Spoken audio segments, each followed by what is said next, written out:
bienvenue dans ma petite roulotte où je vais vous présenter la collection qui est en cours de travail avec Free Spirit. Venez.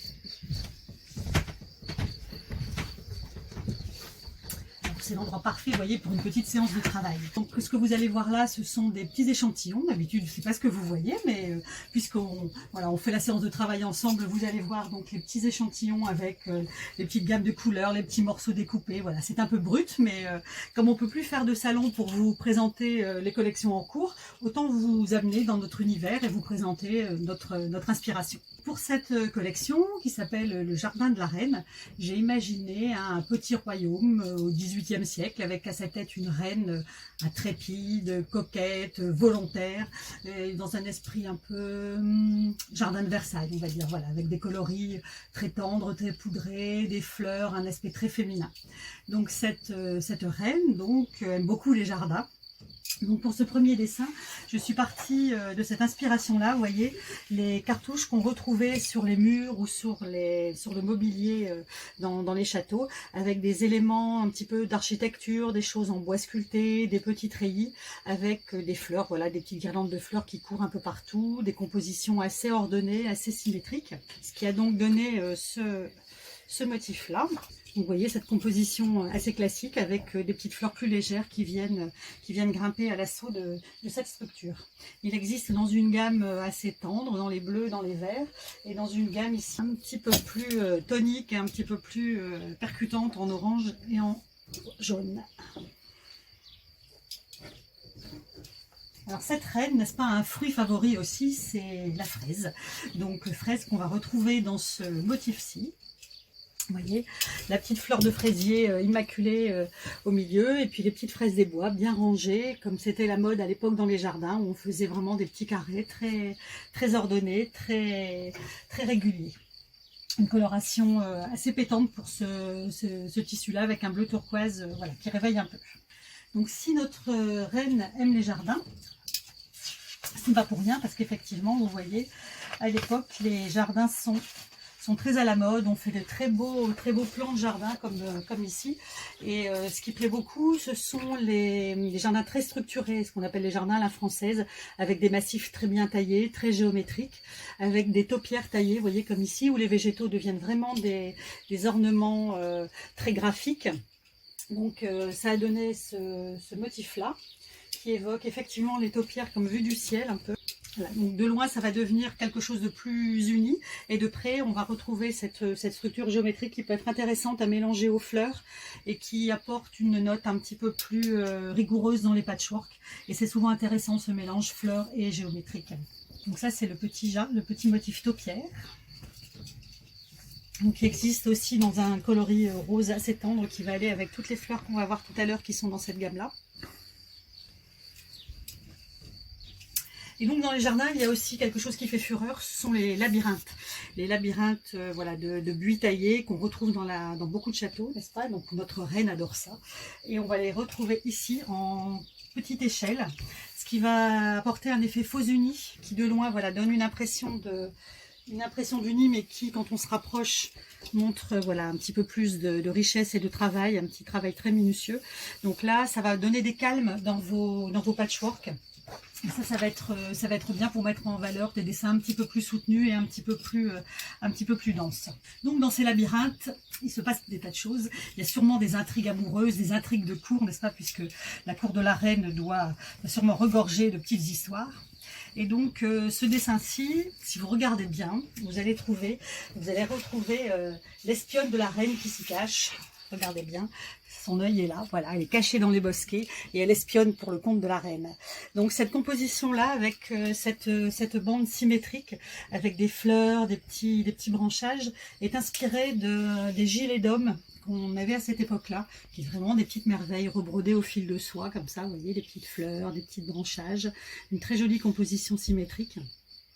Et puis ce petit œil aussi est inspiré des bijoux qui étaient en vogue à l'époque, où les amoureux s'échangeaient comme ça des bijoux avec le regard de l'être aimé, et je trouve que c'est une très jolie idée. Donc c'est ce qui vient donner un petit clin d'œil, c'est le cas de le dire, un peu amusant dans ce dessin et qui lui donne un petit décalage. Je pense que la composition de ce dessin-là va être intéressante en patch pour travailler les effets de bordure, soit avec la partie fleurie, soit avec la partie ici plus géométrique. Et je pense que voilà, on peut même faire des petits encadrés comme ça qui vont être intéressants à placer pour des hexagones ou des formes de patchs assez géométriques. Alors notre reine, n'est-ce pas, comme la plupart des reines et des femmes coquettes, aime les bijoux, les rubans, les petits volants. Donc l'inspiration du prochain dessin vient de ça, des vêtements qu'on pouvait retrouver au 17e, vous voyez, pardon, au 18e, avec des petits nœuds, des petites cocardes, des petits volants, des petits froufrous, et les bijoux aussi qui étaient très symétriques, très ordonnés, très agencés. Et donc pour servir de camériste à la reine, on a un petit oiseau. Alors vous voyez, c'est le guêpier que j'ai choisi, le petit oiseau que vous voyez là, parce que je trouve que c'est un petit oiseau très impertinent, qui allait bien avec le sujet. Et ici vous allez le retrouver donc à grande échelle. Donc c'est l'oiseau qui est le chouchou de la reine. Vous voyez, il a même la petite couronne que lui a donnée la reine. Mélangé donc avec les petits rubans, avec les perles, avec tous ces bijoux magnifiques, avec voilà, des pierres précieuses, mélangé à des fruits exotiques. On retrouve ici les petites fraises de la reine, des fleurs opulentes, et une composition que vous voyez, alors en rinceau, vous allez peut-être mieux la voir à une autre échelle, parce qu'il existe donc avec ces couleurs très tendres dans les roses et dans les bleus à grande échelle. Alors là, ça va être un régal si vous voulez faire des médaillons au centre des patchwork, d'utiliser soit les oiseaux, soit les motifs de bijoux en motif central. Et donc la composition, vous la verrez mieux ici sur cette version-là, parce qu'il existe aussi à une échelle plus réduite. Et donc là, on voit bien cette forme de médaillon fait avec les colliers de perles. Donc là aussi, un coloris plus ensoleillé, plus rococo, on va dire. Et donc là aussi, parfait à utiliser pour faire des motifs figuratifs au milieu des fleurs.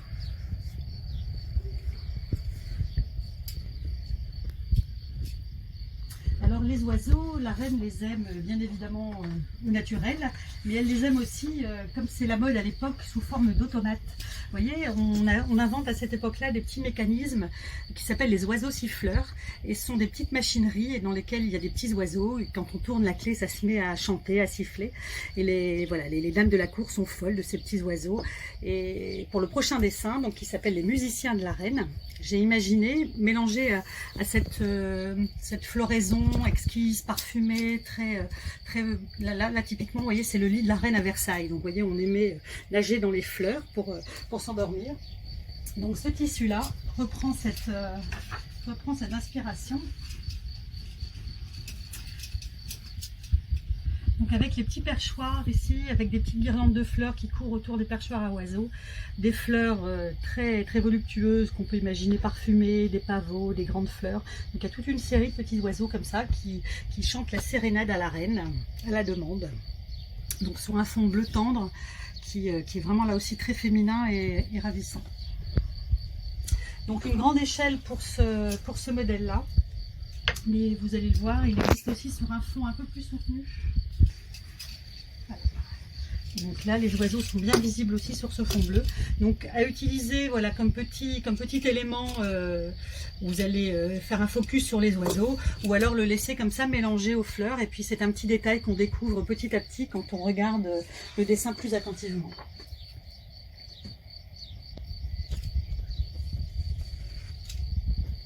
Alors si la reine aime les animaux, elle ne se contente pas des oiseaux qu'elle trouve à côté de chez elle, mais elle fait comme beaucoup de gens à son époque, enfin beaucoup je ne sais pas, mais enfin il y avait beaucoup d'expéditions botaniques et voilà, qui emmenaient des vaisseaux au loin chercher sur la route des épices, des plantes étranges, des oiseaux, des animaux qu'on ne connaît pas encore. Donc vous voyez par exemple la première girafe là qui a fait sensation quand elle est arrivée en France. Et donc j'ai imaginé cette reine, n'est-ce pas, très coquette, avec ses petits souliers à talons, puisque c'est l'époque où on invente ces petites chaussures ravissantes avec des broderies, des motifs, enfin c'est vraiment des petits bijoux. Donc ce dessin, voilà, mélangé, parce que ça m'amusait d'imaginer une reine très coquette, très fantasque, en pleine expédition dans la jungle, quelque chose de très improbable, habillée voilà, en grand chic, avec des volants et des petites chaussures précieuses. Donc c'est ce que vous allez retrouver sur ce tissu-là. Donc là aussi à petite échelle, parce que j'aime bien jouer avec différentes échelles pour le même dessin, parce qu'on peut les utiliser de manière différente, ou au contraire faire des rappels. Donc on retrouve ici les petits rubans, les petits bijoux, les petites boucles, tout ce côté très féminin, avec ces fameuses chaussures extravagantes que vous allez retrouver un peu mieux sur le dessin à grande échelle. Donc là, vous voyez, ces chaussures incroyables. Donc là, ça peut vraiment devenir la thématique d'un patchwork comme ça, un peu fantaisiste, avec soit les chaussures, soit les médaillons, soit les petites girafes avec ces papillons fabuleux. Donc là, c'est vraiment un dessin très fort qui a du caractère à utiliser voilà, pour faire un patch vraiment qui sort de l'ordinaire. Et donc pendant ces voyages, une chose qui attirait beaucoup les voyageurs, c'était ce qu'on appelle les indiennes, puisque les voyages aux Indes ont ramené les premières étoffes, ce que vous voyez là, les premières étoffes imprimées, qui avaient un succès fou évidemment, puisqu'on ne connaissait pas encore ça.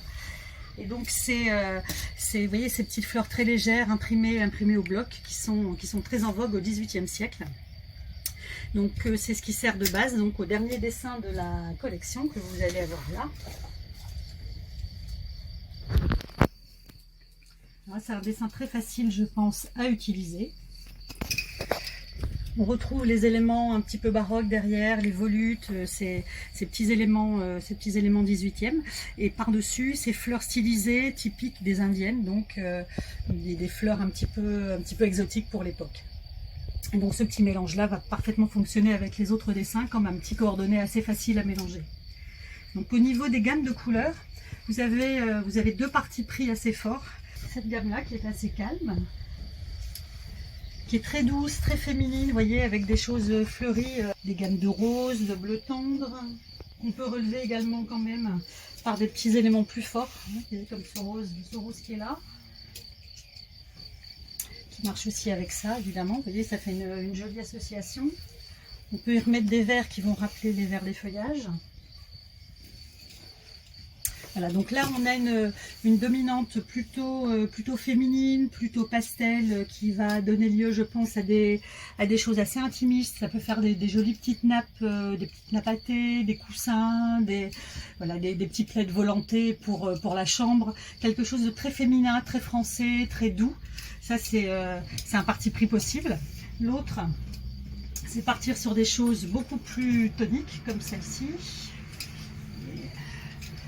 Alors ces choses-là qui sont fortes, mais qui peuvent aussi, vous voyez, se lier avec les roses par exemple que vous avez là, où ça marche très bien avec les verts. Parce qu'évidemment, quand on compose la collection, on essaye de faire des petits va-et-vient d'un coloris à l'autre. Donc là, on est sur des choses beaucoup plus pétantes, qui ont plus de caractère.